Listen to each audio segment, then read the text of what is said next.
Zaburi ya 82. Psaume 82. Turasoma dore ku murongo wa mbere. On va commencer au verset 1.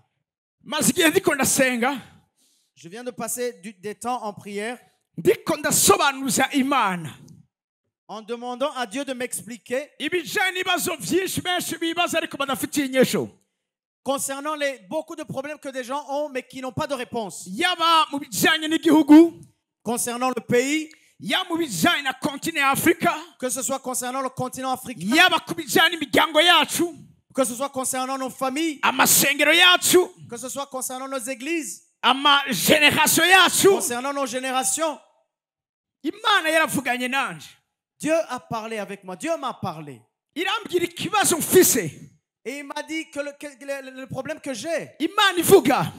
Et Dieu a dit. Si kibazo vitaniye n'abiswa karabarozi cyangwa abasataniste. Ce n'est pas la question qui regarde ou qui concerne les satanistes ou les sorciers. Imana nifitani ikibazo n'abakozi ba Satani. Dieu n'a aucun problème avec les serviteurs de Satan. Parce que ce qui les concerne est déjà fini dans le ciel. Dieu m'a dit, je n'ai aucun problème avec les politiciens. Mais il m'a dit, j'ai un problème. J'ai un problème avec les juges du ciel sur cette terre. Le problème que Dieu a, c'est concernant ce qui t'arrive maintenant. Ce n'est pas parce que quelqu'un a donné ta famille dans les ténèbres. Ce n'est pas à cause de ton ennemi ou celui qui te déteste. Mais Dieu a un problème avec ceux qui sont appelés juges. Et Dieu m'a dit, je suis très malheureux. Et je vais juger les juges eux-mêmes. Les juges qui sont ici. Je ne parle pas des juges selon la terre, selon les moments. Mais c'est ceux qui sont sauvés. C'est ceux qui ont eu Dieu révélé dans leur vie. Mais qui n'ont jamais gardé Dieu. La raison pour laquelle Satan fait ce qu'il fait. La raison pour laquelle l'Afrique est encore en esclavage. Il y a beaucoup d'années ont passé.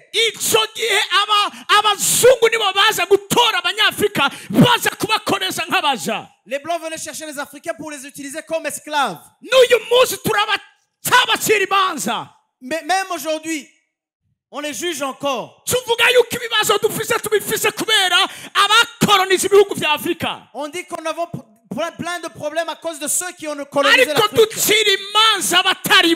Mais on juge ceux qu'il ne faut pas juger. Il y a 70 ans que l'Afrique a été libérée. Mais aujourd'hui où je vous parle, combien meurent dans la mer Méditerranée? Combien meurent dans les forêts? Il y a quelque chose d'étonnant. Quand tu lis la parole de Dieu, tu vas voir que plusieurs personnes ou beaucoup de personnes deviennent esclaves pendant un temps.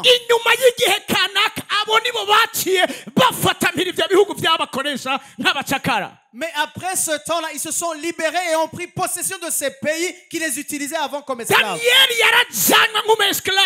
Daniel a été emporté comme esclave.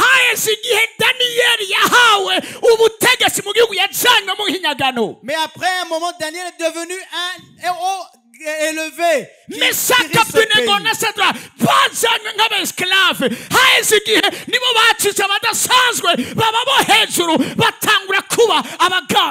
Mais Shadrach et Abednego ont été emportés comme esclaves. Mais après un moment, c'est eux qui dirigeaient ceux de ce pays qui les avaient emportés comme esclaves. C'est pas ça seulement. Va voir Esther. Elle était esclave. Mais après un temps, elle est devenue reine. Ce n'est pas cela seulement. Le roi des rois, Jésus-Christ, il est venu ici comme esclave. On l'a tué, on l'a fait mourir sur la croix. Mais au troisième jour, il est ressuscité des morts. Et aujourd'hui, il est assis dans la place où il domine, où il règne sur ceux qui règnent. Qu'est-ce qui a été pour l'Afrique? Afrique, qu'as-tu eu?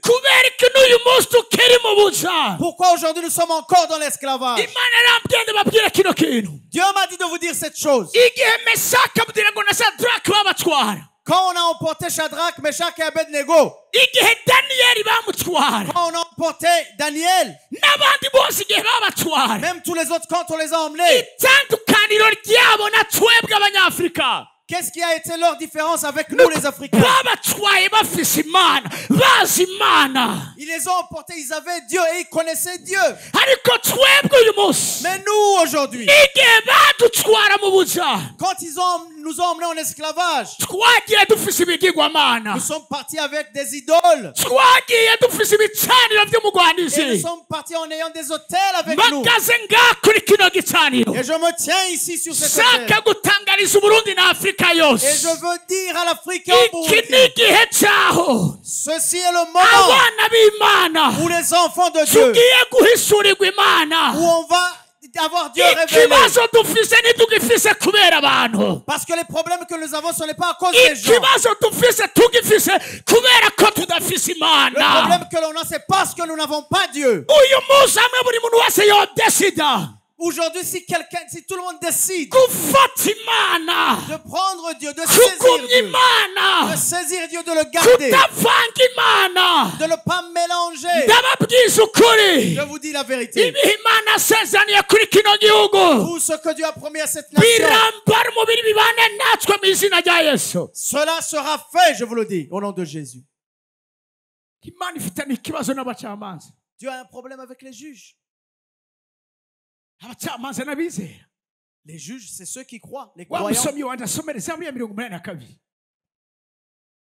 Alléluia. Psaume 82. Alléluia. Amen. baguha agatebe wicare ukuraza gusoma umwanya munini. Zaburi ya 82 turasoma ku murongo wa mbere jusqu'au verset 6. Imana ihagaze mu ikombe ryayo. Imana ihagaze icira abacamanza urubanza. Icira abacamanza urubanza. Mbwira umuntu heronde yiwabo turi umucamanza. Dis à quelqu'un à côté de toi, tu es un juge. Uraza kuva muri kino kibanza. Tu vas sortir de cette place ufise ihisurigwa ridasanzwe. En ayant cette révélation yuko ni wewe mucamanza. Que c'est toi le juge. Ijuru ryatanze mu runganwe kwawe. Que le ciel a donné pour ta génération. Ihagaze mu ikombe ry'abacamanza. Icira urubanza abacamanza. Il juge au milieu des dieux. Komeza. Iti muzogeza hehe kugoreka imanza. Muzogeza hehe kugoreka imanza. Sivyo imanike nivyo babwirizwa kuba bariko barako. Muzogeza ryari. Muzogeza ryari kugoreka imanza. Jusqu'à quand jugerez-vous avec iniquité? No gutinya abanyakibi ku kigohe. Komeza. Mucire imanza umugoyigoyi n'imfu. Mucire urubanza cyangwa imanza umugoyi. Umuntu ari febre, umuntu adashoboye, umuntu afise intege nke, umuntu satani ari karatwaza amanyama, umuntu satani ari karagwaza indwara zidasobanutse, umuntu satani ari karagira nabi. Mucire urubanza, fata ingingo kubwiwe, satani amurekure, abohoke, akire, yinjire mu vy'Imana musezeraniye. Rendez justice à celui qui est faible, celui qui ne peut pas, celui qui est opprimé par le diable. Rendez-lui justice et qu'il soit libre. Mucire imahazwa n'umurushwa imanza zigororotse. Ico nico cyadukoranije nga. Mbwira umuntu ari wandi wawe ico nico cyadukoranije nga. Dis à une personne, fais droit aux malheureux et aux pauvres, et c'est pour cela que nous sommes ici. Turinga kugira ngo duce urubanza. Nous sommes ici pour juger. Abacamanza badacira urubanza, Imana bacira imanza. Et Dieu a jugé les juges. Et quand les juges ne jugent pas, Dieu les juge à son tour. Et je vais vous dire quelque chose.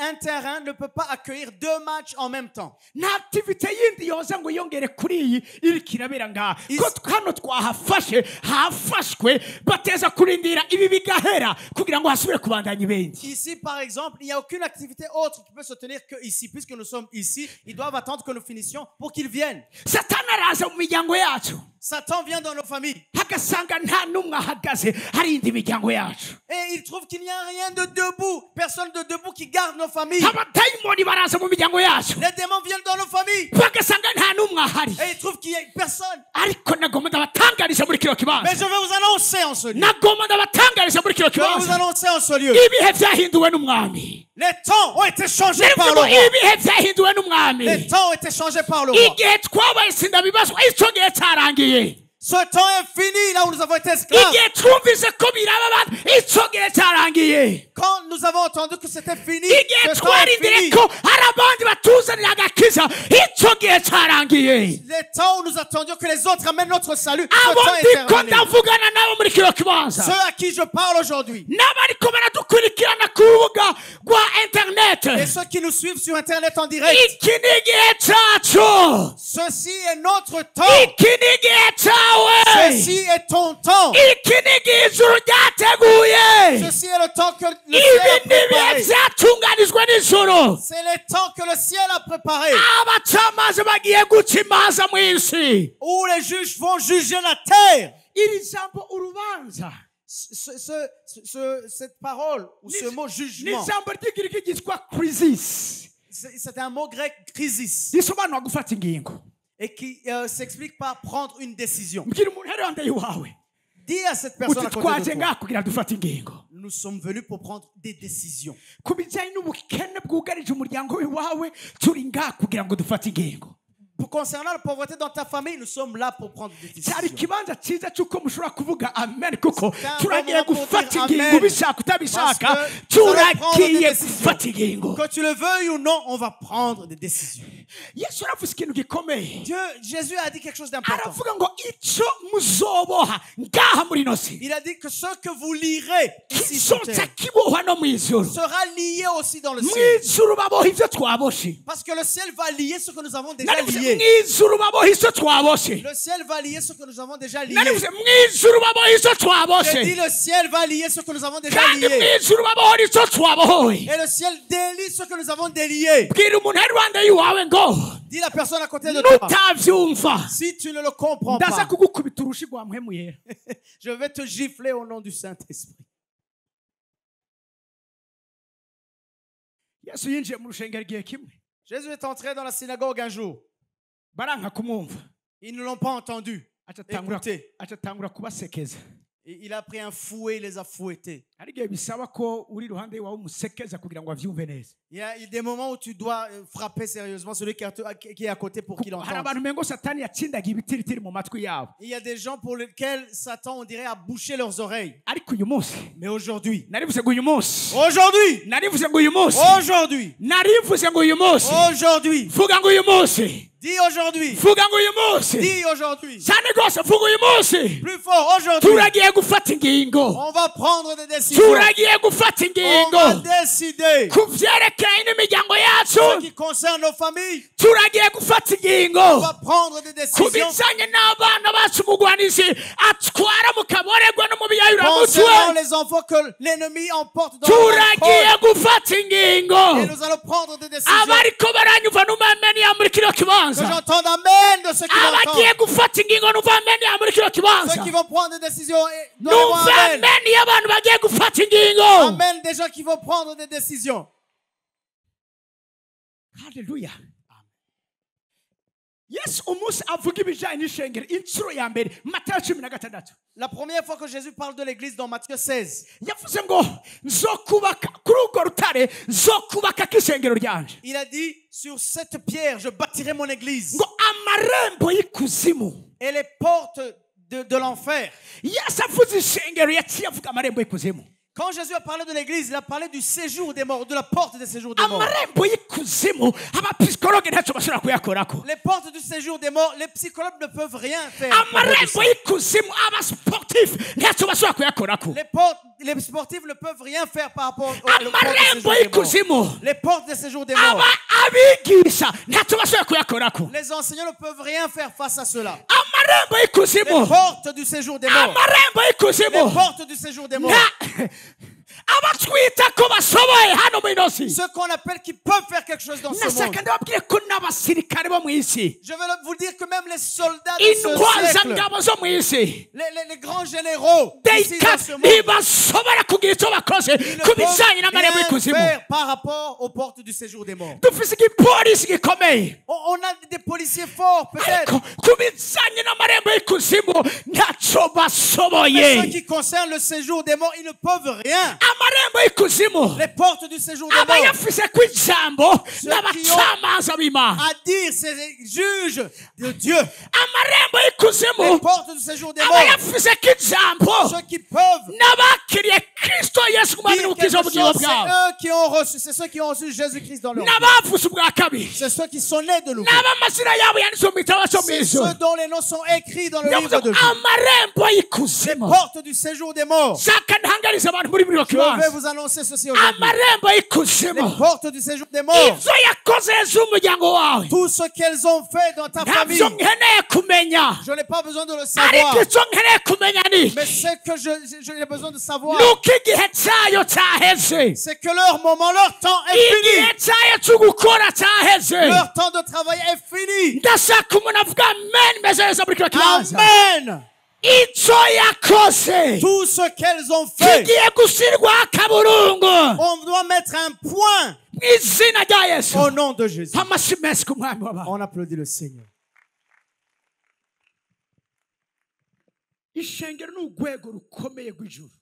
L'église est une institution du ciel. L'église est une institution puissante du ciel. Celui qui est malheureux, c'est celui qui méprise l'église.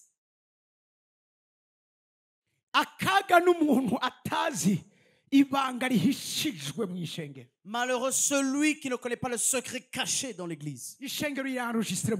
Parce que l'église est enregistrée au ciel. Parce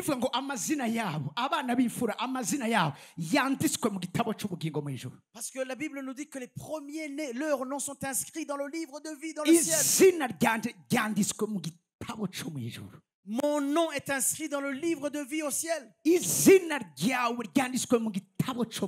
Ton nom est inscrit dans le livre de vie au ciel.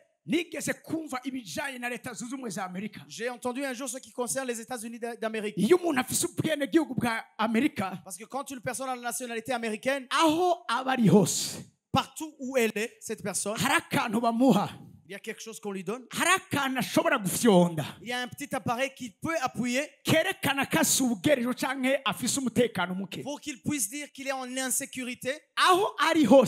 Partout où il est, les soldats ou les agents du FBI peuvent la retrouver pour lui porter secours. Et si c'est nécessaire, ils vont la déplacer et l'emmener là où dans un lieu sécurisé. C'est sur cette terre. Je vais dire à l'église de Dieu qui est ici. Nous, on est au-dessus de ceux qui ont la nationalité américaine. Parce que ceux qui le protègent leur corps seulement, mais ne peuvent rien faire concernant leurs âmes. Jésus a dit, n'ayez pas peur de celui qui peut tuer le corps, mais ne peut rien faire concernant l'âme. Mais celui qui fait peur, c'est celui qui peut atteindre ton âme.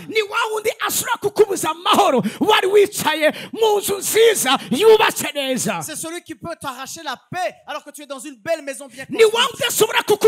umunaniro wari uryamye ku matera nziza. C'est celui qui peut t'arracher le sommeil alors que tu es couché sur un beau matelas. Ni wa wundi ashobora guteza umutekano muke mu mutima wawe wari ufise abakomeye bagukikuje bagucungereye. C'est celui qui peut arracher ta paix dans le cœur alors que tu as beaucoup qui te Ni wa gardent. wundi ashobora kukwaka apeti akayabagu kwawe wari ufise ibyo ufungura byiza bimeze C'est neza. celui qui peut t'arracher ton appétit alors que tu as beaucoup à manger. Ni wa wundi ashobora kuguhushisha ubugingo budashira. C'est celui qui peut t'amener à rater la vie éternelle. Uwo niwe twakoraniye muri kino kibazo kugira ngo ducire urubanza mu izina rya Nous Yesu. sommes venus pour juger celui-là. Muri kumva icyo ndiko Au nom ndavuga. de Jésus. Je ne sais pas si vous Muracyari m'entendez. kumwe nanje. Est-ce que vous comprenez? Muracyari kumwe nanje. Êtes-vous avec moi? Nimba mukiri kumwe nanje nuva amen meze neza muri kino Si vous kibazo. êtes avec moi, faites entendre Amen. Komeza ku murongo wa gatanu. Jusqu'au Cyangwa verset ku 5. murongo wa kane. Ku murongo wa kane. 4, verset 4. Ah.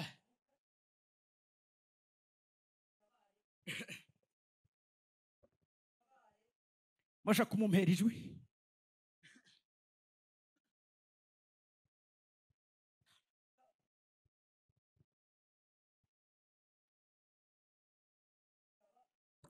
Reka jya basome bakiri ko baramurondera ijwi. Mutabare umugoyigoyi n'umukene mubakure mu maboko y'abanyakibi. Sauvez le misérable et l'indigent, délivrez-les de la main des méchants. Mubakure mu maboko y'abanyakibi. Délivrez-les de la main des méchants. Mubakure mu maboko y'abanyakibi. Délivrez-les de la main des méchants. Turi muri kino kibanza n'abakozi Imana batandukanye. Nous sommes ensemble avec plusieurs personnes. Imana yasize amavuta adasanzwe. Et que Dieu a oint kugira ngo extraordinairement dukure mu maboko y'abanyakibi ab'umugwanizi ariko aragira nabi. pour délivrer ce que l'ennemi est en train de malmener. Iyi niyo porogaramu dufise uyu munsi. C'est ce programme que nous avons aujourd'hui. Gutabara Délivrer ab'umunyakibi ariko aragira nabi. ce que le méchant est en train de malmener. Hari umutima Imana ikirahagurutsa mu bantu b'Imana.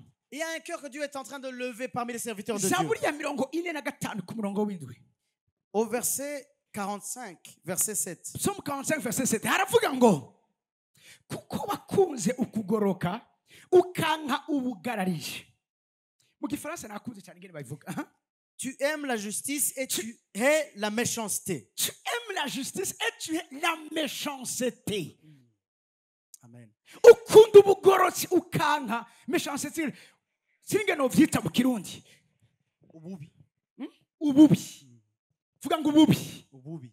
Vuga ngo ububi. Ububi méchanceté. Urazi. Ndakunda abantu bose. J'aime toutes les personnes. Toutes les personnes. Mugabo ndanka umurozi. Mais je déteste le sorcier. N'Imana imbabarire ndamwanka. Que Dieu me pardonne, je déteste le sorcier. Bafise méchanceté ya se wabo shetani. Parce qu'ils ont la méchanceté de leur père Satan. Yo kunezererwa kubona ubuzima bwawe bariko barabwonona ukabona umuntu yize amashure umuntu yoteje imbere igihugu ariko atakindi abayeho ariko arakora atari gutumura itabi atari kunywa inzoga atari kurara mu mifurege gusa. Parce qu'ils aiment avoir les gens, voir la vie des gens détruite. Et tu vois une personne qui a étudié, qui pourrait apporter beaucoup au pays, mais qui est maintenant à avoir des cigarettes dans la bouche, à se coucher seulement dans les caniveaux, à ne rien faire et à être détruit seulement. Quelle méchanceté! Begoubi. Umuntu Imana yagiriye neza. Quelqu'un que Dieu a béni, akubaka urugo rwiwe, qui a bâti sa maison, sa famille. agize ngo arasama. Et quand elle conçoit un bébé, kuva icyo gibazo bikaba biratanguye. Les problèmes commencent à sa conception.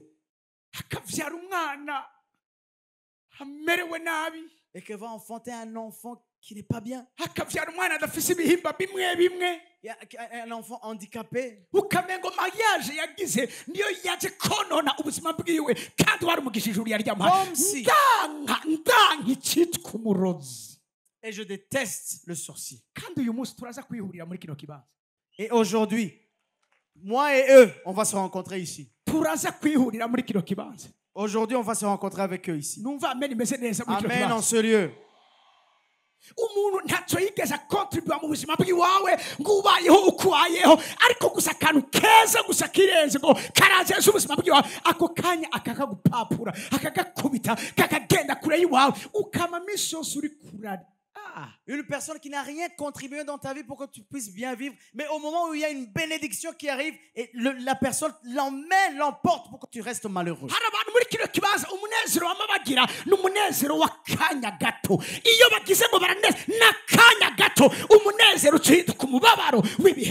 Il y a des gens ici, quand ils sont heureux, c'est pour un tout petit peu de temps. Parce qu'à chaque fois que vient le bonheur, il y a toujours un malheur qui arrive. Mais Dieu soit loué. Dieu soit loué. Parce qu'aujourd'hui nous sommes ici en ce lieu. Les juges vont juger. Ils vont juger les méchants. Ils vont juger les sorciers.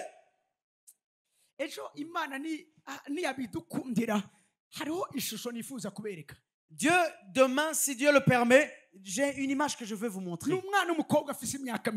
C'est une jeune fille qui n'est pas beaucoup âgée. Elle vit en Amérique, aux États-Unis. Moi, je ne la connaissais pas. Je l'ai connue à cause des œuvres de Dieu que nous faisons.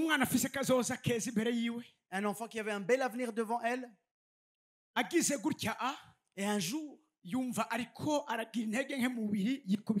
elle a senti qu'il avait une faiblesse dans le corps. Elle est tombée par terre. Quand ils l'ont emmenée à l'hôpital, je parle des États-Unis, là où ça s'est passé, pas au Burundi.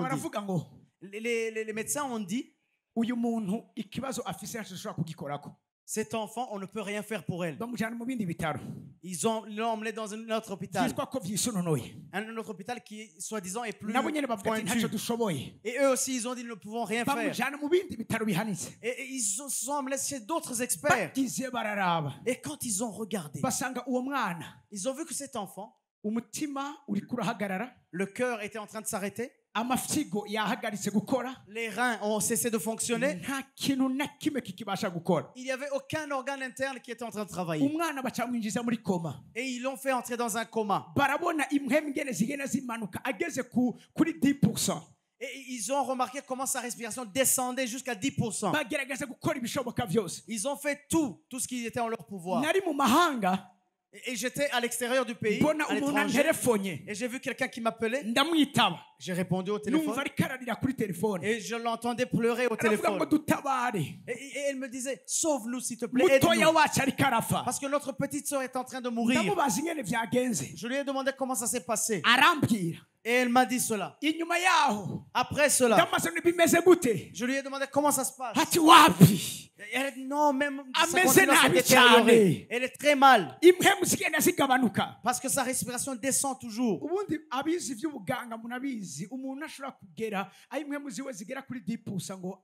Ceux qui savent, ceux qui concernent la santé le savent, étant à 10%, tu ne peux plus vivre. Et on a commencé à prier. Et quand j'ai prié, Dieu m'a révélé que c'était une œuvre d'un hôtel. Il m'a dit, j'ai pris la décision de cesser de manger. Parce que je crois au jeûne et à la prière. C'est des choses qui m'ont soutenu jusqu'aujourd'hui. C'est les âmes que j'ai que je soutiens aujourd'hui. J'ai pris des jours de prière. Et je leur ai dit, je vais arrêter de prier de jeûner quand il va sortir du coma. Et on m'a envoyé ces photos. J'ai demandé ces photos. Demain, je vais vous montrer les photos. On ne voyait même plus son visage. Il y avait des appareils partout sur son corps. Partout, on avait mis des appareils dans son corps. En la voyant, tu ne pouvais pas croire que cet enfant pouvait encore vivre. Mais Dieu m'a dit, elle vivra. Elle vivra. Satan l'a réclamé. Le sorcier l'a réclamé. Et ce qui est malheureux, ceci a été fait par un proche dans la famille. Parce que Jésus a dit que l'ennemi sortira de ta propre maison. Parce que les gens qui nous font du mal, c'est des gens qui nous connaissent. Ceux qui font du mal à notre vie, c'est des gens que nous connaissons. C'est des gens avec lesquels nous avons des liens de famille. C'est les gens dans lesquels nous avons cru. C'est les gens avec lesquels nous avons des liens. Dieu m'a dit, arrête de regarder avec tes yeux physiques. Parce que ça, ce sont des ossements secs. Alors prophétise sur ces ossements secs. Parce que ces ossements peuvent devenir vivants. Et c'était quelque chose de très terrible. Mais chaque jour quand je terminais de prier, j'ai des héros qui travaillent avec moi, que Dieu m'a donné, qui comprennent comme moi le secret de la prière. Même en ce lieu, ils sont ici. Il y a des gens dont je suis fier ici. On a prié pour cet enfant. Et l'enfant a commencé à revenir à la vie. Le premier jour, ils m'ont dit, les reins reprennent, ont commencé à travailler. Et les médecins disaient, même si elle guérit, elle va avoir un problème mental. Elle ne va pas avoir le cerveau. Elle ne va pas bien vivre comme les autres. Et je dis à ces personnes, arrêtez d'écouter ce que disent les docteurs. Mais mettez vos yeux sur ce que Dieu dit. Alléluia. Amen. Nous allons mettre nos yeux et nos cœurs sur ce que Dieu dit. Parce que ce que nous montrent les yeux physiques, ce n'est pas vrai. Ce n'est pas tout qui est vrai. Ce n'est pas tout qui est vrai. Mais en ce lieu, je veux. C'est cela que font les hôtels.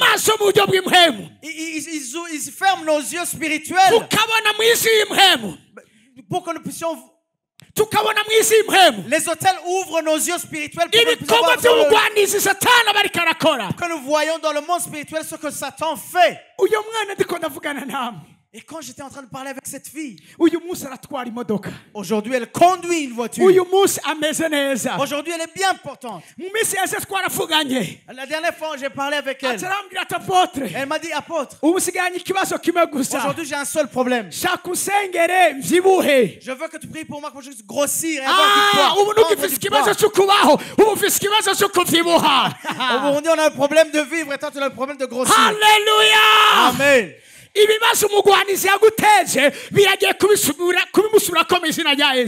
problèmes que l'ennemi a amenés sur toi vont lui être retournés. Les problèmes que l'ennemi a amenés sur toi vont être retournés au nom de Jésus. Parce qu'il a maudit et il sera maudit lui-même. Tout ce qu'il essaie de faire pour te maudire va se retourner contre lui. Amen en ce lieu. Les juges. Le verset 5 dit.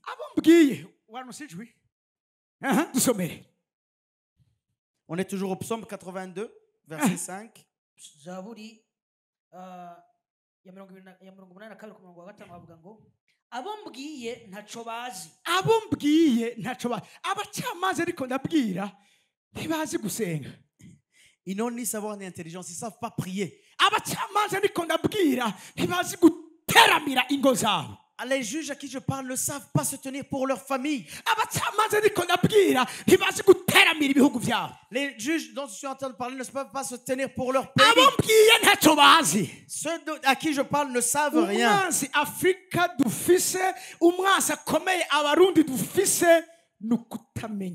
L'ennemi que nous avons en Afrique, l'ennemi que nous avons au Burundi, c'est que nous ne savons pas. C'est le manque de connaissances. C'est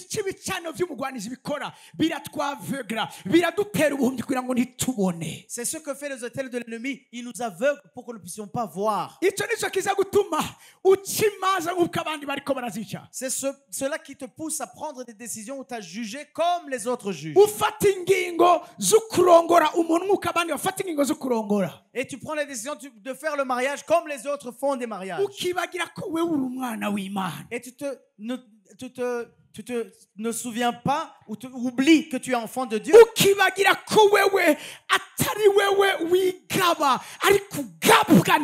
Et tu oublies que tu ne t'appartiens pas à toi-même, que tu appartiens au ciel. Et tu cherches, tu cours après la richesse comme les autres. Tu veux construire des maisons comme les autres construisent. Je veux que tu dises à la personne à côté de toi, toi tu es différent des autres. Dis-lui, tu es différent des autres. Tes choses, ce qui te concerne, est différent de ce qui te concerne les autres. Parce que ce qui est à toi vient de la main de Dieu. Parce que ce qui est à toi est donné par Dieu.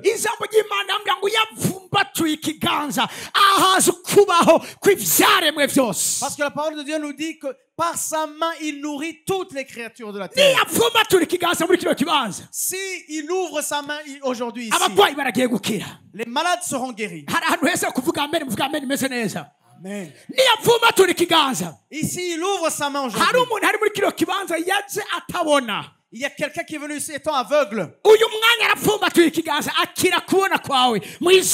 ouvre sa main. Reçois ta guérison au nom de Jésus.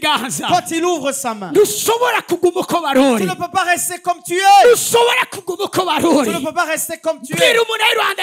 Prie à la personne à côté de toi. Tu ne peux pas rester comme tu étais. S'il ouvre sa main, s'il ouvre sa main, s'il ouvre sa main, les aveugles vont voir. Ceux qui n'entendent pas vont entendre. Les gens vont bien marcher. Et les stériles vont entendre. S'il ouvre sa main, ceux qui sont liés seront déliés. Et ceux que l'ennemi est en train de malmener seront délivrés. Amen.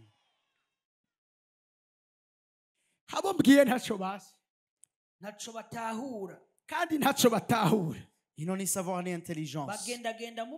Ils marchent dans les ténèbres. Tous les fondements de la terre sont ébranlés. Ils marchent dans les ténèbres, c'est la Bible qui le dit. Ils marchent dans les ténèbres.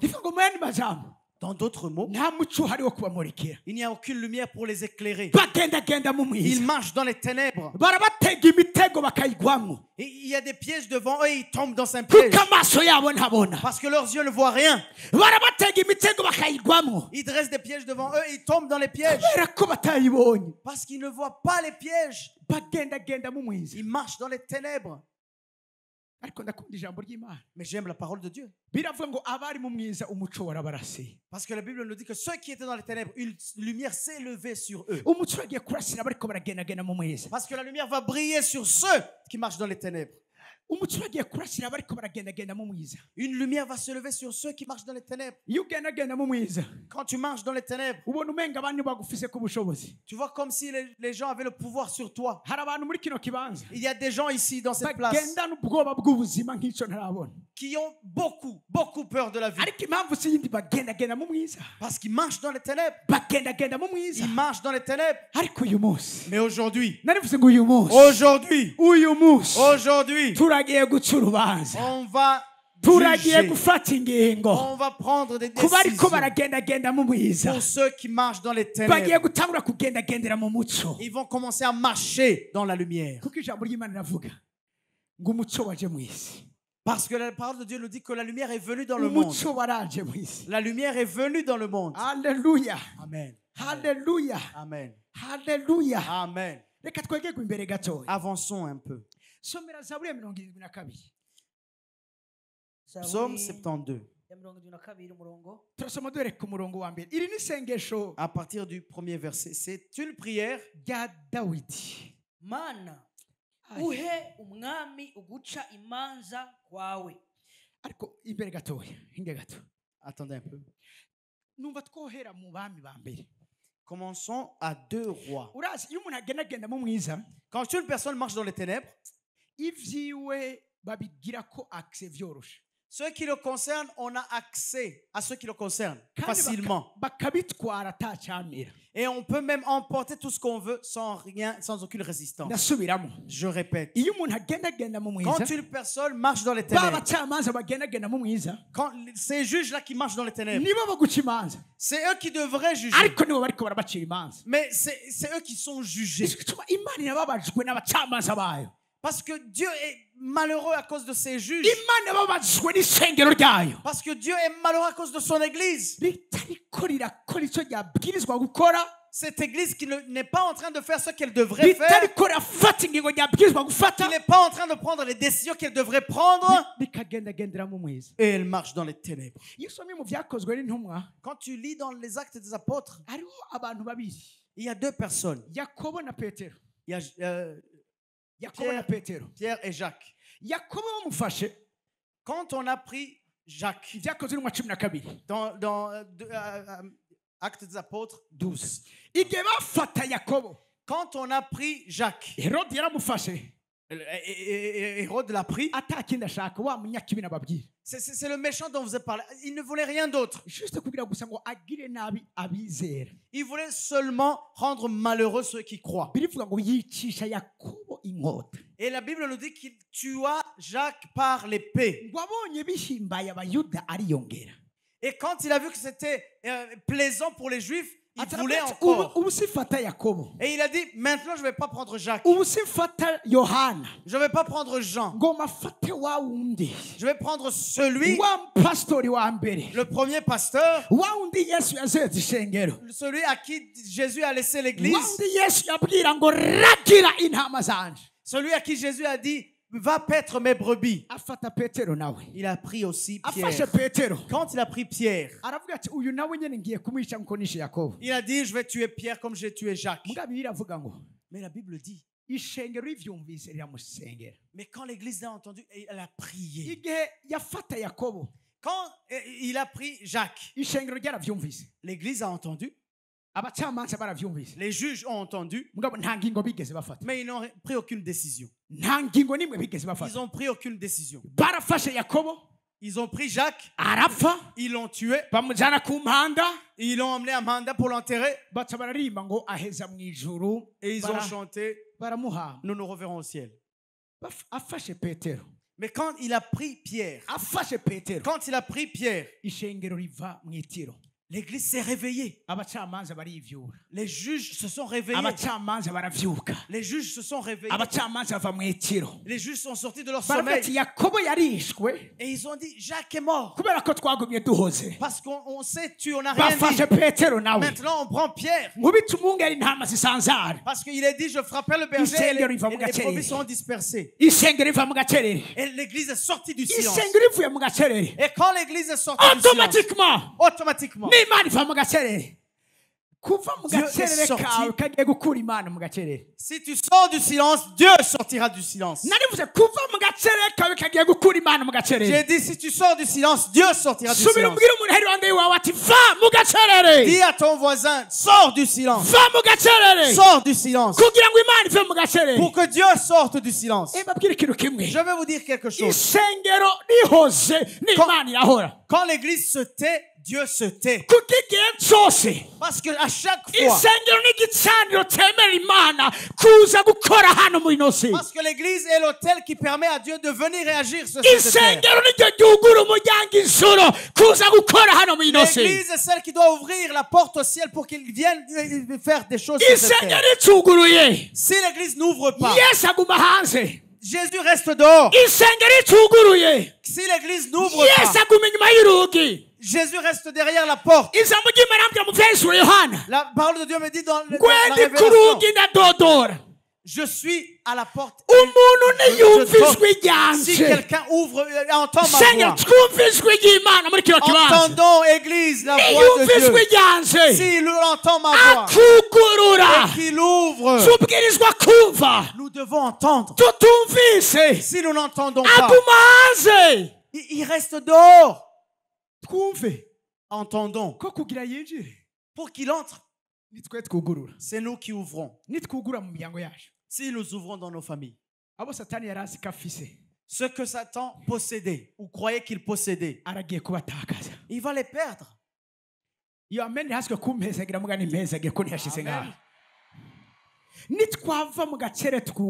Si nous sortons du silence et que nous ouvrons la porte, dis à ton voisin, ouvre-lui la porte. Ouvre-lui la porte. Ouvre-lui la porte. Parce que la Bible dit, élevez-vous. Que le roi de gloire entre. Que le roi de gloire entre. Que le roi de gloire. C'est l'Éternel. C'est le roi de gloire. Si nous ouvrons, il entrera et sauvera notre pays. Il va sauver nos églises. Il va sauver nos familles. Il va entrer et sauver nos business. Parce que nous devons lui ouvrir la porte. Si nous n'ouvrons pas, il reste dehors. Quand l'église est sortie du silence, ils ont prié pour Pierre ardemment. Et Dieu a envoyé son ange. Je vais t'annoncer à toi qui es venu. Même vous, mes amis serviteurs de Dieu qui sont venus. Dieu va déployer des anges. Il y a un ange qui est venu te délivrer au nom de Jésus. Il y a un ange qui descend avec ta guérison. Il y a un ange qui est descendu avec ton miracle. Il y a un ange qui est descendu avec ton mariage. Il y a un ange qui est descendu avec ta victoire.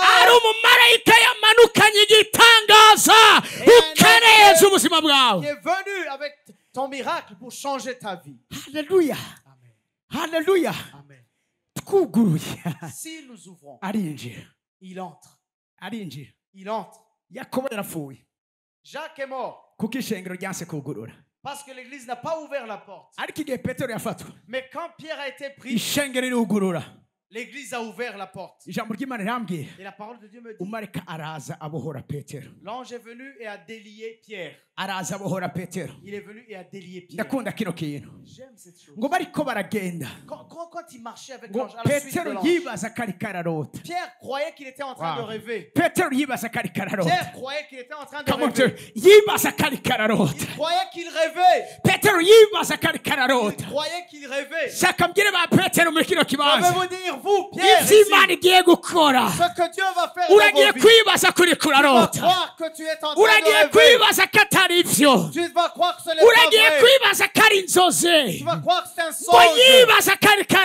Il croyait qu'il rêvait. Alléluia. Amen.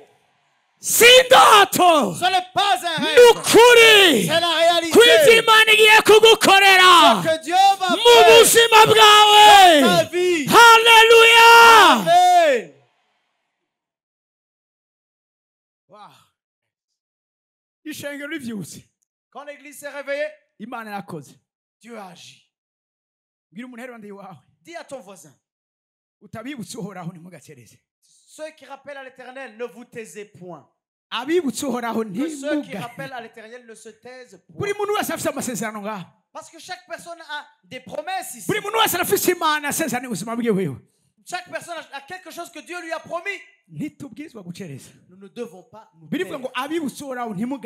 Parce que la Bible nous dit que ceux qui rappellent l'Éternel jusqu'à qu'il change et il amène sa gloire dans Jérusalem. Jusqu'à ce qu'il change ta vie dans sa gloire. Ceux qui te voyaient mendiant, ceux qui te voyaient derrière, ceux qui te voyaient en bas, ils vont voir ce que Dieu va faire de ta vie. Ils vont voir ce que Dieu va faire dans ta vie. Je vais terminer sur cette chose et on va prier. Vous avez prié, on prie. Même ici, nous sommes venus parce que nous prions. Mais Dieu m'a dit prier, ce n'est pas suffisant. C'est le mystère que cachent les autels. C'est qu'en passant par ta prière, tu rencontres Dieu. Il y a beaucoup de gens qui prient, mais quand viennent les tourments et les torrents, ils sont ébranlés. Il y a des gens qui prient Dieu, c'est vrai.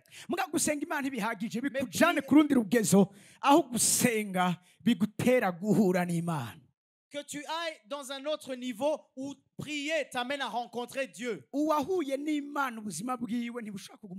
Parce que celui qui a rencontré Dieu, sa vie ne peut pas rester la même. Regardez, chaque personne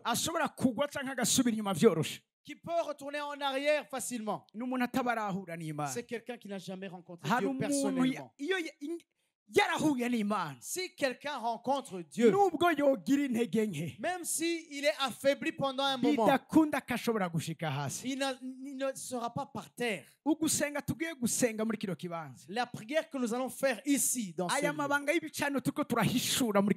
ces mystères des autels que nous sommes en train de révéler en ce lieu, cela nous permet de rencontrer Dieu. Quand Jacques a rencontré Dieu, quand Jacob a rencontré Dieu, sa vie a changé. Sa vie a changé. Parce que rencontrer Dieu, c'est ça qui change ta vie. Satan n'a pas peur des gens qui prient. Satan a peur des gens qui ont rencontré Dieu. Parce que Satan a peur des gens qui ont le secret de Dieu. Parce que quand tu as rencontré Dieu, il y a un mystère, il y a un secret que Dieu te donne. Parce qu'il y a des gens qui disent qu'ils prient, mais aujourd'hui nous causent beaucoup de problèmes. Mais la question c'est, ont-ils rencontré vraiment Dieu? Parce que quand tu rencontres Dieu, ta vie change. Parce que quand tu rencontres Dieu, tu te repens sincèrement. Quand tu rencontres Dieu, tu n'as pas encore la peur de la vie en toi. En disant, si je ne commets pas l'adultère, comment je vais vivre? Si je ne vole pas, comment je vais vivre? Quand tu as rencontré Dieu, tu deviens comme Zachée. Tu donnes tout et tu restes avec Jésus seul. Zachée a dit à Dieu, voici tout ce que j'ai. Je n'ai pas reçu ça de la bonne manière. Il a dit, je fais 2 parts. Les autres, je vais rembourser à ceux que j'ai volés 4 fois plus. Qu'est-ce qui lui est resté? Il est resté avec Jésus seul. Alléluia. Amen. Jésus seul. C'est lui seul qui peut nous donner la richesse. Qui ne peut nous être retiré. Jésus seul qui peut nous donner la paix, qui n'est pas la paix qui est donnée par le monde. Jésus seul qui peut nous donner la paix et la joie que rien ne peut nous retirer. Alléluia. Amen. Alléluia. Amen. Celui qui a rencontré Dieu. J'ai des personnes ici en ce lieu qui ont rencontré Dieu dans ce genre de croisade. Depuis ce jour, ils sont brûlants. C'est des flammes de feu. Ils allument partout où ils passent. On dirait qu'ils ont été sauvés il y a plusieurs années. Mais ils ont rencontré Dieu. À l'autel, nous rencontrons Dieu qui change nos vies. Même dans le quartier, quand quelqu'un est vraiment sauvé et a rencontré Jésus réellement, il y a des gens qui croient qu'ils ont reçu Jésus. Tu les vois facilement. Leur salut va jusqu'à 1 mois.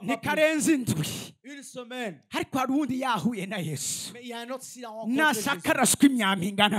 Même si Jésus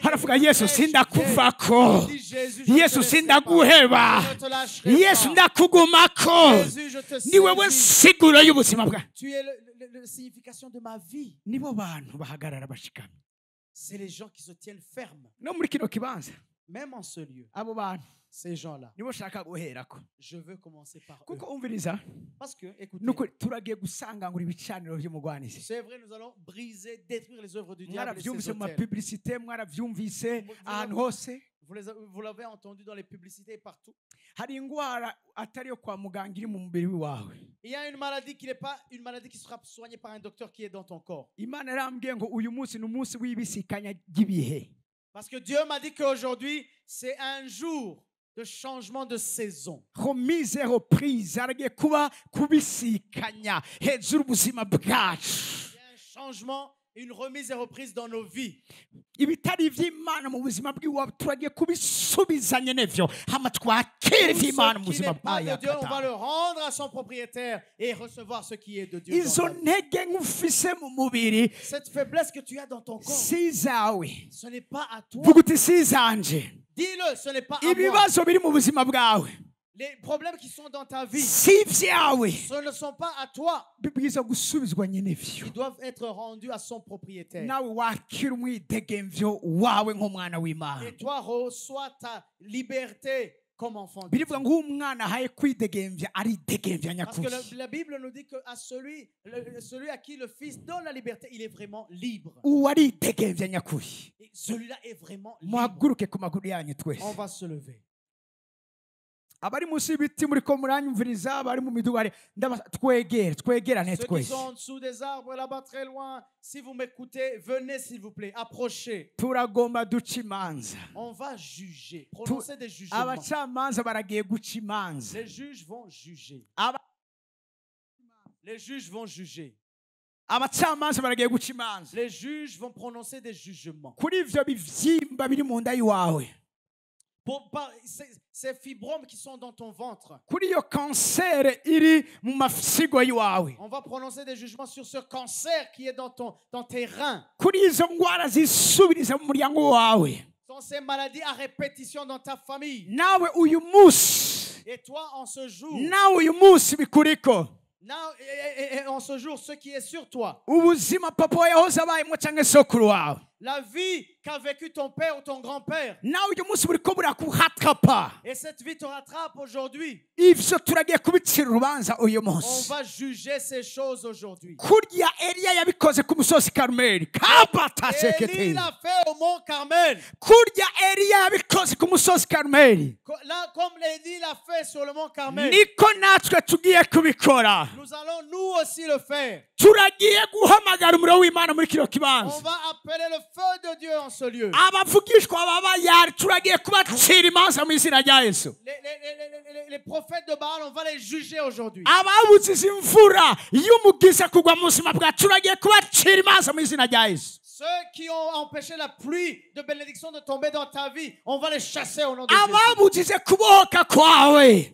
Ceux qui ont amené que tu ne sois pas libéré. Ababuzize gutera imbere kwawe. Ceux qui ont arrêté ton avancement. Abahagaritse uruvyaro rwawe. Ceux qui ont arrêté ta semence ou qui ont arrêté ton avancement. kuja imbere kwawe. Ceux qui ont arrêté ton avancement. Turagiye guca imanza hejuru ubuzima bwawe. On va juger leur vie. Kuko Imana yaduhaye ubwo bushobozi bwo gucira imanza. Parce que Dieu nous a donné. Turabacamanza ijuru ryatanze. Parce que nous sommes les juges que le ciel a Turabacamanza ijuru donné. ryatanze. Nous sommes les juges que le ciel a donné. Turabacamanza ijuru ryatanze. Nous sommes les juges que le ciel a donné. Diabete turagiye kudicira imanza kuno musoro. Kabafo katesha ya.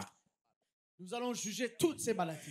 Umugera wa sida turagiye kucira urubanza amaraso yawe. On va juger le sida dans ton sang au nom de Jésus.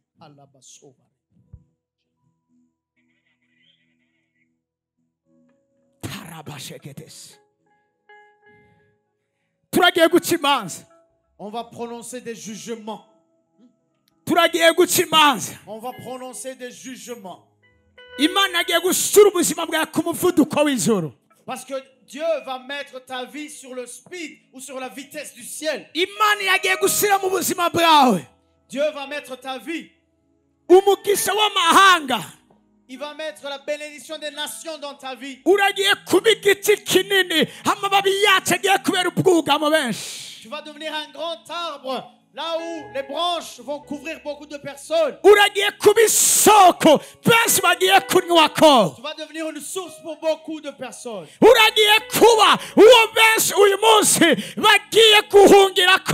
Tu vas devenir un abri sur lequel les gens vont venir. Et tout ce que l'ennemi avait emporté. Tout ce que l'ennemi avait fait. Je vous ai dit, crisis en grec, on va prononcer des jugements.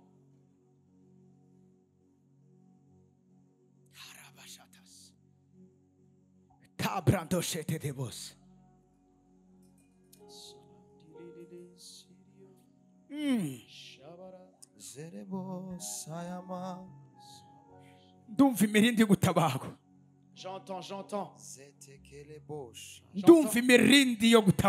J'entends un écho qui vient sauver. J'entends les pas du Sauveur venir.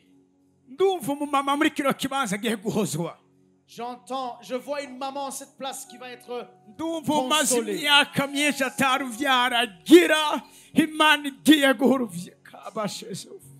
Je vois quelqu'un qui ne pouvait pas enfanter, qui va enfanter. Je vois quelqu'un qui va être visité en ce lieu.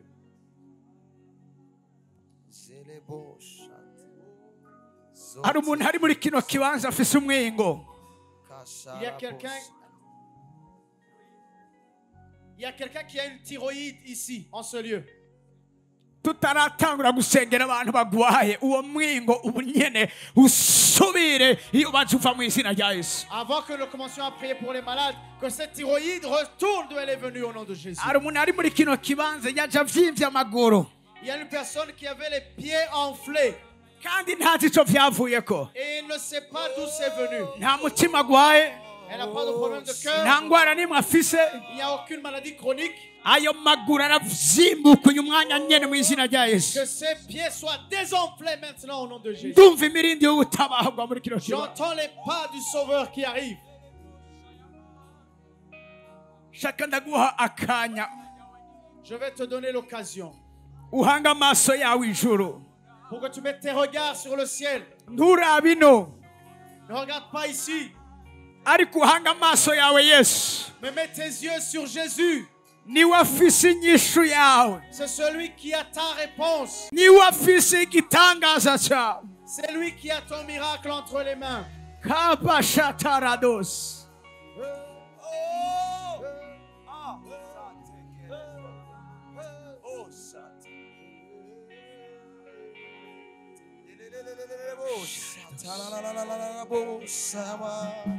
Biravuga ngo niwumva ijwi ryanje. La Bible dit si tu entends ma voix, nukomantaza umutima. N'endurcis pas ton cœur. Niwumva ijwi ryanje. Si tu entends ma voix, nukomantaza umutima. N'endurcis pas ton cœur. Niwumva ijwi ryanje. Si tu entends ma voix, nukomantaza umutima. N'endurcis pas ton cœur. Ari ngaha muri kino kibanza. Il est ici en ce lieu.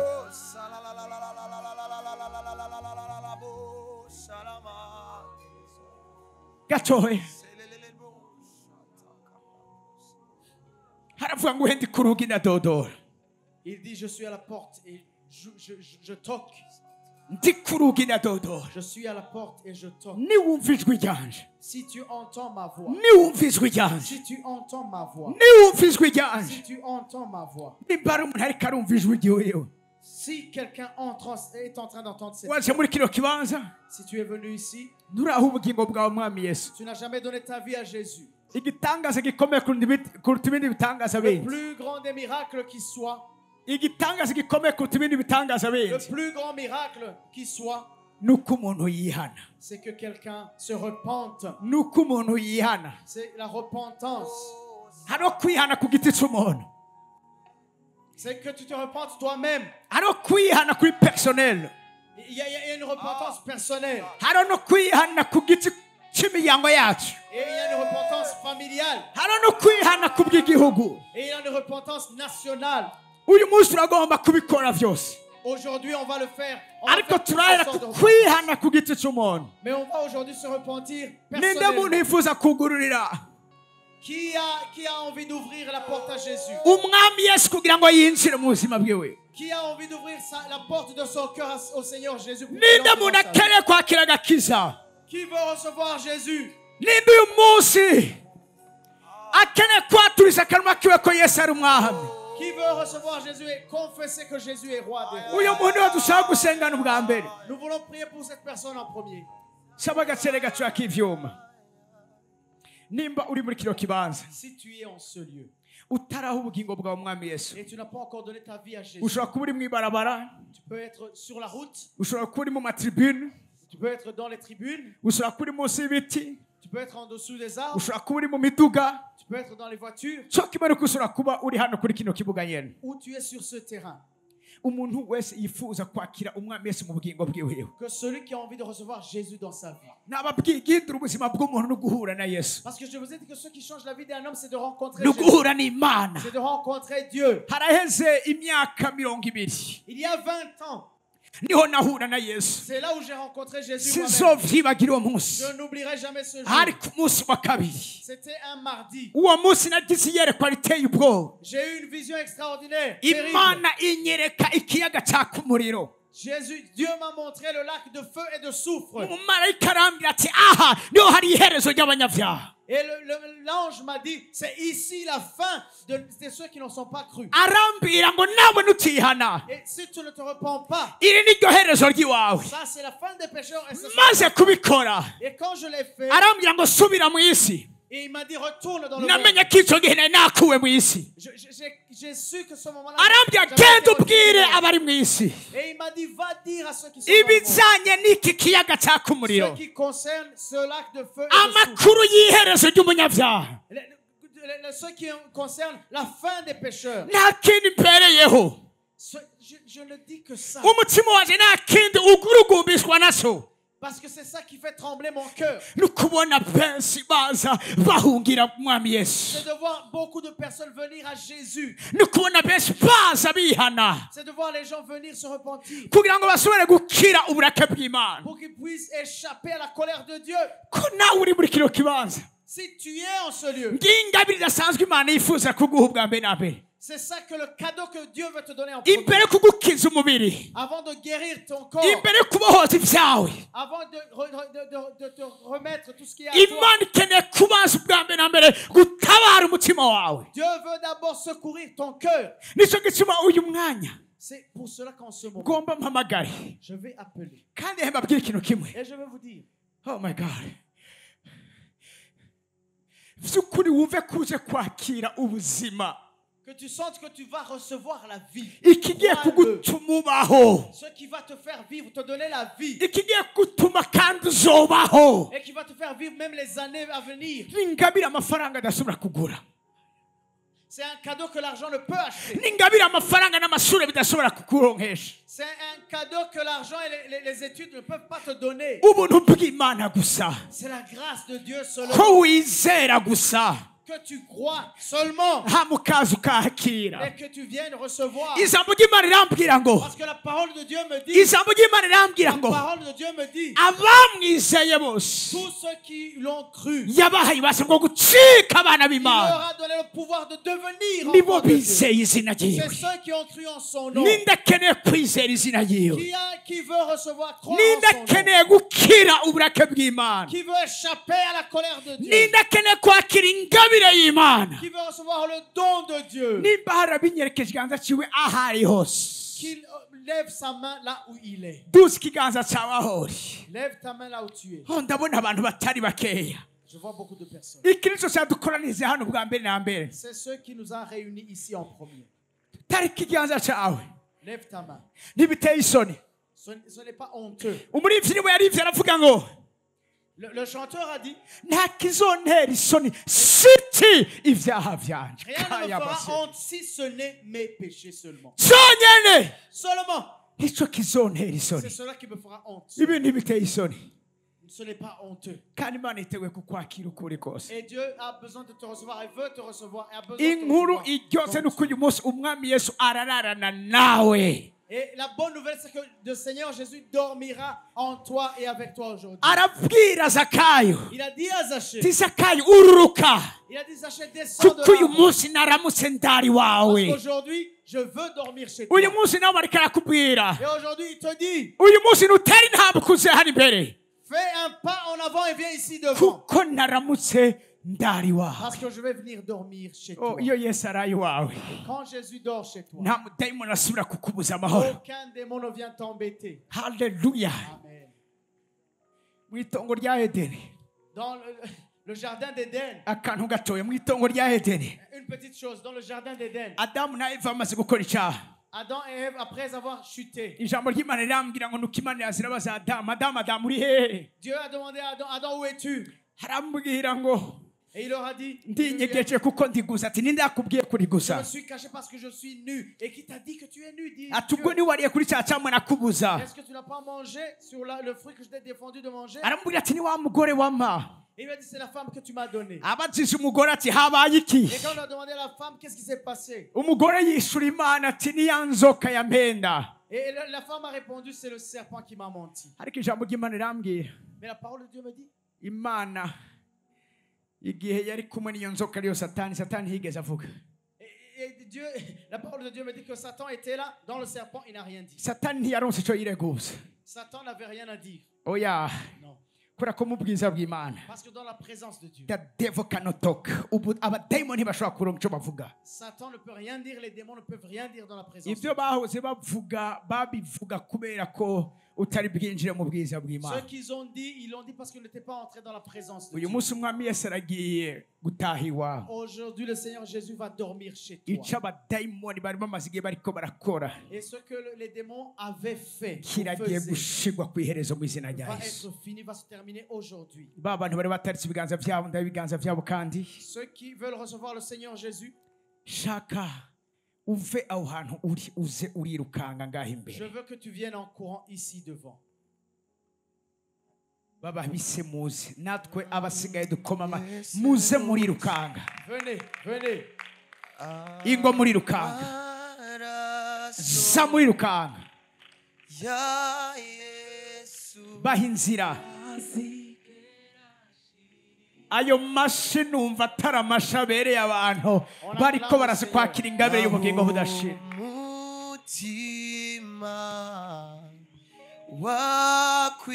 Zamuriruka isengero natwe dusigaye dukoma amashyi menshi. Acclamons, Église. Baracyariko baraza. Ils viennent encore en masse. Zamuriruka Limousin. amashyi menshi. On acclame. Amashyi menshi. On acclame. Amashyi menshi. On acclame. Zamuriruka. Venez en courant. Zamuriruka. Venez en courant. Ingo. Venez, venez. Inge gato.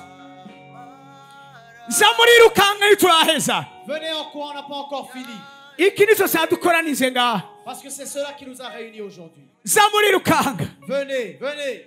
Agakiza kayo n'agakiza k'imiryango yanyu. Parce que votre salut, c'est le salut de vos familles. Gutabagwa kwanyu no gutabagwa kw'imiryango Si vous yanyu. êtes sauvés, vos familles seront sauvées. Ingo muriruka. Venez en courant. Ingo muriruka. Venez en courant. Baracyariko baradukoma amashyi menshi. On applaudit encore. Dukoma amashyi menshi. On acclame encore. Ninde wundi asigaye? Ingo. Qui reste? Viens, viens. Ne reste Ingo. pas en face. Viens. Baracaza turabarindiriye. On vous attend. Venez. Hari inyuma Ingo. Derrière, venez. Ingo. Venez. Abari munsi y'ibiti. Ceux qui sont dessus des arbres. Ingo. Venez.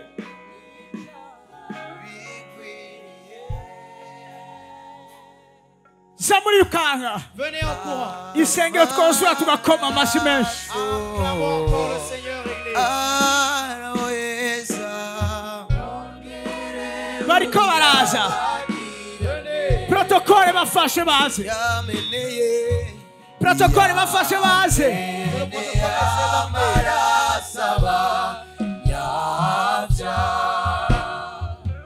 yaje gukiza batakwikiza bahinzira baze yaje guharura bahinzira baze bahinzira baze protokole bafashe yamene amarasaba nyabya yaje gukiza batakwikiza baracyariko baraza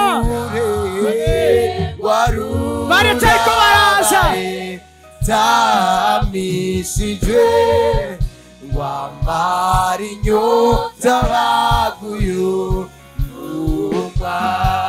amaraso ya Yesu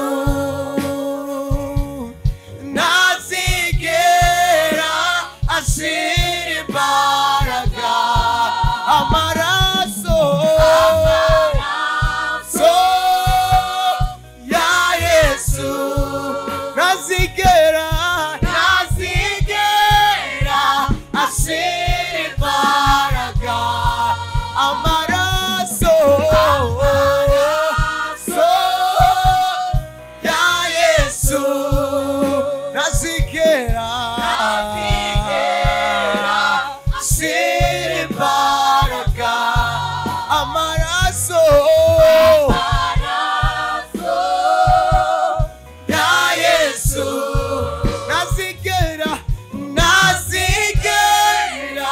ashira imbaraga amashi menshi ku mwami w'abami acclamons notre Dieu. ninde wundi muntu asigaye mu kibanza Qui reste dans sa place et qui veut recevoir Jésus? yifuza kwakira ingabire tuzindi ingabire zindi zose Qui veut recevoir le don au-dessus des autres dons? yifuza kwakira ingabire tuzindi ingabire zindi zose Qui veut recevoir le cadeau qui est plus grand que les autres cadeaux? nawe nuze imbere ko dusenga Viens avant que nous prions. nuze Viens, nuze viens, nuze viens. aragukunda Il t'aime.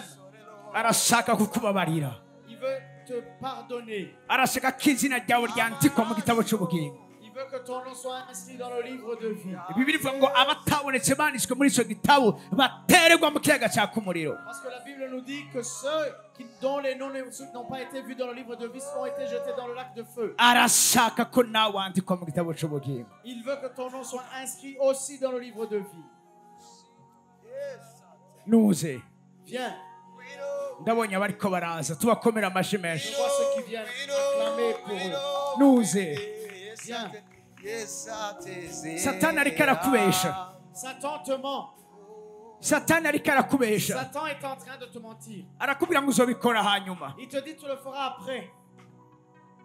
ariko arakubesha Il te ment. agakiza n'ubunyene Parce que le salut c'est maintenant. ejo sahacu Parce que demain ne nous appartient pas. kandi niyazazoza nk'igisuma Parce que Jésus, il a dit qu'il viendra comme un voleur. ingo ubunyene Viens aujourd'hui, tout de suite. ingaguha agakiza k'ubunyene Viens qu'il te donne le salut aujourd'hui. ingaguha ingabire y'ubugingo budashira ubunyene Viens qu'il te donne le don de la vie éternelle aujourd'hui. nuze Viens, nuze viens, nuze viens. Thank you, Lord. urakoze muhemuhe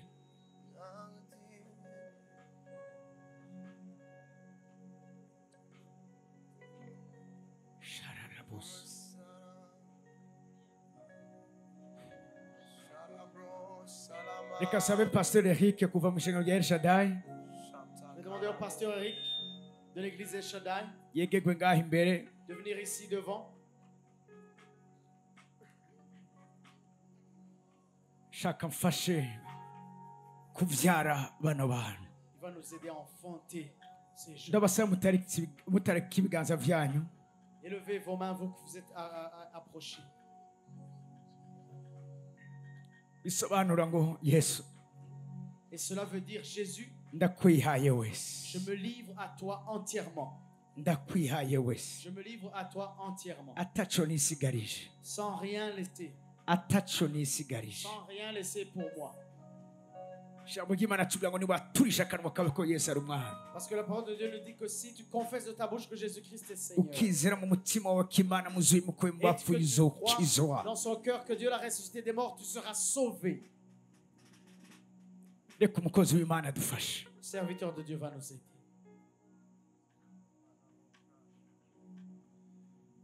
ndavugana nawe wegere mikino kibanza imbere Je parle à toi qui t'es approché ici devant, kugira ngo unywane na Kristo. pour que tu sois en communion avec Christ. Bayibabwiye neza, On vous l'a bien dit. Imana iravuga ngo Dieu dit, niwizera mu mutima si tu crois dans ton cœur hanyuma ukatura n'akanwa et que tu confesses de ta bouche ko Yesu Kristo ari umwami, que Jésus-Christ est Seigneur, urakizwa, tu vas être sauvé. urakizwa urupfu rutazohera. Tu vas être sauvé de la mort éternelle. Nagomba nsengane nawe Je vais prier avec toi. uvuge n'ijwi rirenga, Parle avec une voix forte ubwire Imana, et dis à Dieu, Imana niyo ikiza. c'est Dieu qui sauve. Uyu munsi n'umunsi wawe. Et ce jour, c'est ton jour. Subira muti, Répète après moi, Mana yo mwijuru, Dieu au-dessus des cieux. uyu munsi En ce jour, ndatahuye ko ndi umunyabyaha, je comprends que je suis pécheur. kandi ndazi ko ntoshobora kwikiza, Et je sais que je ne peux pas me sauver moi-même. ariko nizere Mais je crois ko Yesu Kristo que Jésus-Christ ari Imana mwana, est Dieu le Fils. yarapfuye arazuka, Il est mort et ressuscité. ubu ni muzima, Il est vivant. yaciriwe urubanza kugira ngo nambikwe izera ku buntu. Il a été jugé pour que je sois blanchi. Ndabyizera Je le crois n'umutima wanje wose. de tout mon cœur. None Mana yo mwijuru, Et Dieu du ciel, ndagusabye imbabazi, je te demande pardon. umparire ibyaha byanje byose, Pardonne-moi tous mes péchés, ibyo nibuka n'ibyo ntibuka. ceux dont je me souviens et ceux dont je ne me souviens pas. Yesu Kristo, Jésus-Christ, Yesu Kristo, Jésus-Christ, ngwino mu mutima wanje, viens dans mon cœur. ndakwakiriye Je te reçois nk'umwami n'umukiza comme le sauveur mu bugingo bwanje. de ma vie. Ndakwiyeguriye wese, Je te remets toute ma vie izina ryanje et que mon nom ryandikwe mu gitabo cy'ubugingo. soit écrit dans le livre de vie. Satani ndagusezeye, Satan, je te dis au revoir. n'ibyawe byose, Et avec tout ce qui est à toi, ndakijijwe, je suis sauvé. ndakijijwe, Je suis sauvé. nwanye n'Imana, Je suis en communion avec Dieu. bayicaremwe gisha, Je deviens ibya kera byose une biraheze, nouvelle créature. Tout ncitse ce qui est umwana ancien w'Imana. est fini.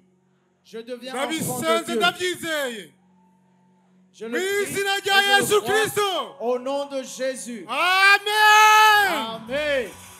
Hallelujah. Amen. Hallelujah. Amen. Hallelujah.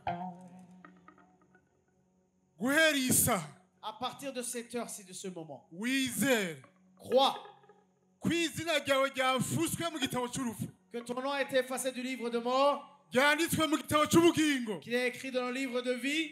Guhera iyi saha À partir de ce moment, nta dosiye ikwagiriza ihari. il n'y a plus aucun dossier contre toi. Imana ikuravye Dieu, en te voyant, ikubona nk'uko utigeze ucumura na rimwe. il te voit comme si tu n'avais jamais péché. Ubwo nibwo buntu bw'Imana, C'est ça la grâce de Dieu. nibwo butumwa bwiza. C'est ça la bonne nouvelle. Nagomba ndabasengere. Je vais prier pour vous. Imana ivuga yuko Dieu dit umuntu wese yakira Yesu umwami n'umukiza, que tout celui qui reçoit Jésus-Christ comme Seigneur et Sauveur, ikimwimura, iramwimura, il le déplace ou déménage, il fait déménager, ikamukura mu bwami bw'umwiza, il le retire du royaume des ténèbres ikamwimura mu bwami bw'umuco. et il l'emmène dans le royaume de lumière. Ubu mufise ubwenegihugu bwo mw'ijuru, Aujourd'hui, vous avez la bw'ubwami citoyenneté du ciel, bw'Imana. la citoyenneté de Dieu. Hari umwasi yitwa Satani, Et il y a un ennemi qui s'appelle Satan. ntanezerewe Il n'est pas content. ariko yaratsinzwe. Mais il est vaincu. Nico gituma tugira dusenge. Et c'est pour cela qu'on va prier. Ngo tubaragize Imana. Pour vous mettre dans les mains de Ya Dieu. yindi naho abandi bose boguha bitazoguheba. Celui qui ne t'abandonnera jamais. Inshuti nziza. Le bon. Tariki ibiganza dusenge. Ngoma ndabasengera. Mana yo mwijuru. Mwizina rya Yesu Kristo. Dans le nom de Jésus. Ndagushimira ko uyu mugoroba. Je te bénis ce soir. Kubyo uri kurakora muri iyi mitima. Pour tout ce que tu es en train de faire dans ces cœurs. Ndagushimira kuri uyu mwimbu. Je te bénis pour cette récolte. Turanezeranwe n'ijuru. Nous sommes heureux avec le ciel. Kuri abantu bavutse ubwa kabiri. Par rapport à ces personnes qui viennent de naître de nouveau. None Mana yanje. Et Dieu. Ndaje imbere yawe mu izina rya Yesu Je Kristo. viens devant toi au nom de Jésus. Ndakuragije umwe wese muri bo. Et je te remets chaque personne ici. Umukikuze n'abamarayika bawe. Afin que tu l'entoures de tes anges. Ahaja hose. Partout où il va. Azamenyekane. Qu'il soit connu. Ko afise Imana nzima. Qu'il a un Dieu. Mu izina rya Yesu Kristo. Au nom de Jésus. Imigambi yose yoba ihari. Que tous les plans qui étaient là. Satani yateguye ku buzima bwawe. Que Satan avait préparé sur Uyu leur munsi kiri urubanza iraheze. Aujourd'hui, ils sont jugés et sont Ndavuze finis. intsinzi ku buzima bwawe. Je parle la victoire sur leur vie. Uyu munsi Mana. Aujourd'hui, Seigneur. Ku munsi. Jour après jour. Ubaha inyota idasanzwe yo kukumenya. Donne-leur une soif extraordinaire de te Ubaha connaître. inyota idasanzwe yo kumenya ijambo ryawe. Donne-leur la soif de connaître ta parole. Ubaha inyota yo kuramiriza. Pour que tu leur donnes la soif de continuer. Ntibaze basubire inyuma. Qui ne retournent pas en arrière. Igihe cyose. Mais qui ont tout temps. Uze wamubibutsa. Que tu leur, Seigneur, que tu. Ko ari abana bawe. Que tu leur rappelles. Kuba afise urugendo. Qu'ils ont un kubakwiriye kurangiza. chemin. Et qui vont terminer leur voyage. Et qui vont bien finir leur voyage. Je te bénis, Seigneur. Je te bénis, Seigneur. Parce que tu es en train de faire ce que tu as prévu pour leur vie. Et que tous les dons que tu as mis en nous soient visibles. Et qui se grandissent. Et qui se portent du fruit pour ta gloire. Merci, Seigneur. Parce que tu le vas en faire des serviteurs de Dieu, de grands politiciens et de grandes personnes qui vont honorer Dieu. Que toute la gloire te soit rendue. Et le règne de ta gloire. Au nom de Jésus. Amen. Amen. Alléluia. Hallelujah.